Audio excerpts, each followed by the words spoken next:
Should I do 100% financing for a negative cash flow? Great question that I got. And I thought there's a couple of ways to explain this, so let's do that. Now, seller financing is the holy grail of this business. Everybody knows that. To buy something without a penny out of your pocket and start cash flowing, 100% possible. It's been done. I've done it. Totally, you can do this. Now, as rates started getting more favorable, it became more and more difficult, right? Because banks were lending a little more. This is easier to do when there is no financing. And sellers know, well, how's this guy going to get a loan? How am I going to unload this thing? This was much easier to do 10 or 12 years ago. And that's how everybody got rich in apartments, right? It wasn't their geniuses. The financing was the key ingredient to this entire thing. When there's no financing, it's a little bit different. So let's say you find a property, and we'll keep it simple here. Let's say it's a 10-unit property, and you find it for $1 million, right? It's $100,000 a unit, very simple math. And it doesn't matter what area of the country you're in.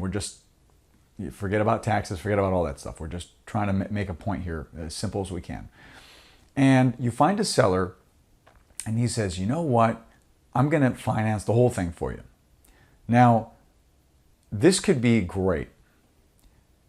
The main thing you want to focus on is, do I cash flow at the end of the day? Now, sometimes when you do 100% financing, you're not cash flowing.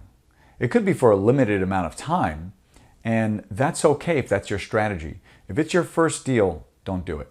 It's probably not the best thing to do, unless if you have other properties and you have maybe a larger reserve and you can feed it in, as long as you can turn it around. We don't play the appreciation game.